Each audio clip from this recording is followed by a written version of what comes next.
Assalamualaikum. Kali ini saya ditugaskan oleh kumpulan untuk menerangkan tentang hasutan atas talian, iaitu golongan anti-vaksin.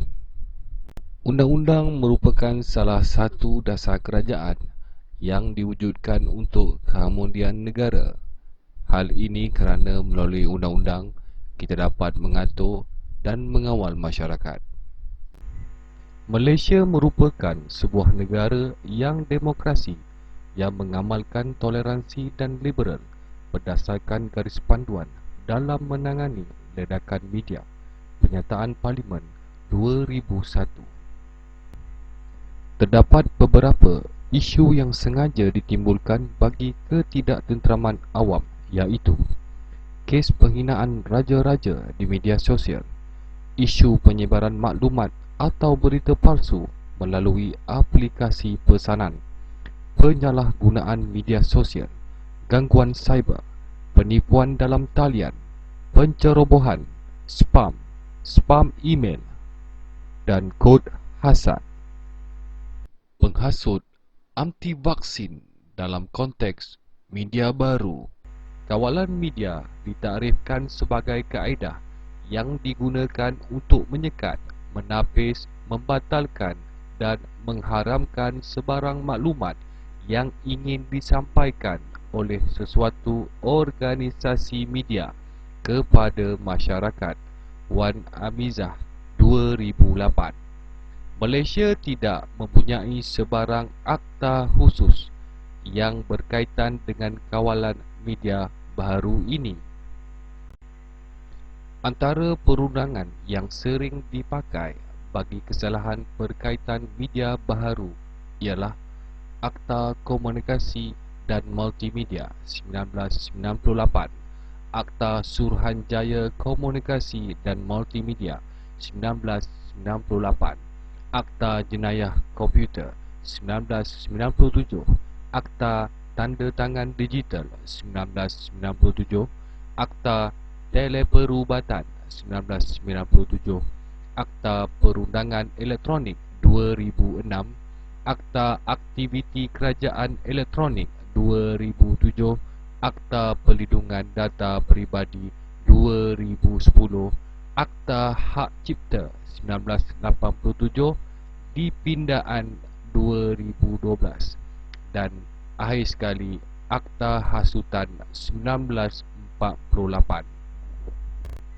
Seterusnya, kita pergi kepada vaksin dan anti-vaksin. Vaksin. Kementerian Kesihatan Malaysia (KKM) telah menjalankan program suntikan vaksin di seluruh Malaysia. Vaksin adalah antigen yang diperoleh dari struktur virus atau bakteria yang berguna dalam tubuh badan kita. Proses pembuatan vaksin mengambil beberapa langkah dalam memastikan keberkesanannya untuk pengguna. Pengambilan vaksin ini dikawal selia dengan rapi untuk memastikan keselamatan vaksin dan mematuhi peraturan kebangsaan dan antarabangsa. Vaksin ini merupakan salah satu keperluan imunisasi untuk tubuh badan kita untuk menangkis serangan virus-virus yang telah tular pada 2019, iaitu COVID-19. Seterusnya, kita pergi kepada golongan anti-vaksin.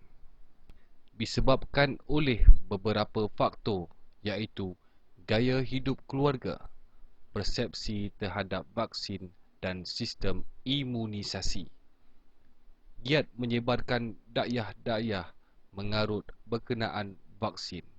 Golongan ini boleh dilihat di laman media sosial, antaranya Muhammad Zaki Omar, Eja Azlan, Mardiana Muhammad dan Nur Baka. Mereka ini adalah golongan anti-vaksin yang menyebarkan maklumat yang palsu di media sosial. Mereka ini penuh syak wasangka dan sesat dalam konspirasi yang dicipta oleh mereka sendiri. Laporan berita harian bertarikh 2 Januari 2020, Dr. Suhazli Abdullah berkata kewujudan golongan Facebook anti-vaksin amat membimbangkan kerana mampu mempengaruhi masyarakat. Contoh, golongan anti-vaksin juga pernah berlaku pada vaksin campak, beguk dan rubella, miles, mumps, rubella MMR. Di Malaysia, golongan ini tidak dikenakan sebarang tindakan undang-undang oleh Kerajaan Malaysia. Yang pertama, Akta Komunikasi dan Multimedia 1998. Prinsip asas ketulusan dan kejelasan, menggalakkan persaingan dan kawal selia kendiri, fleksibiliti dan kecenderungan ke arah peraturan prinsip umum. Seseorang yang dengan menggunakan mana-mana kemudahan rangkaian atau perkhidmatan rangkaian atau perkhidmatan aplikasi secara sedar, membuat atau mewujudkan atau meminta-minta dan memulakan penghantaran apa-apa komen, permintaan, cadangan atau komunikasi lain yang lucah, sumbang, palsu, mengancam atau jelik sifatnya dengan niat untuk menyakitkan hati, menganiayai, menggugut dan mengganggu. Akta Hasutan 1948 menyekat kebebasan bersuara hanya atas alasan keselamatan dan keteraman awam. Kesalahan ini bukan mudah untuk didakwa dan dibuktikan.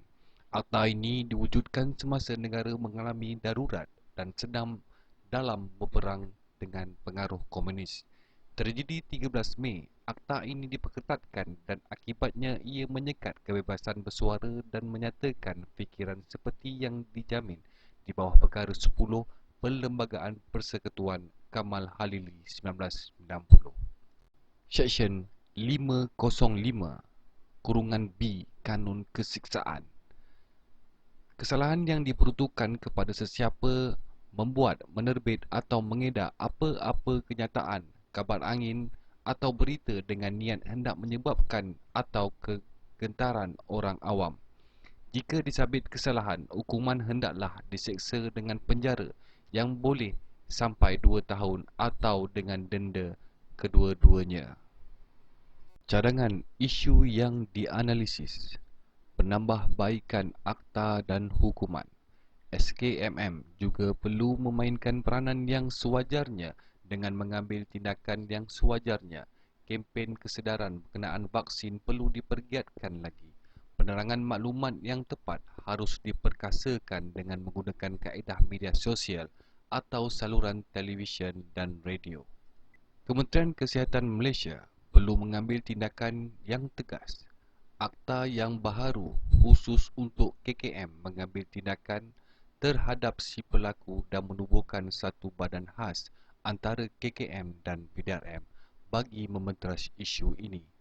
Hukuman bagi Akta Komunikasi dan Multimedia 1998 perlu diperhalusi dari segi hukuman dan denda.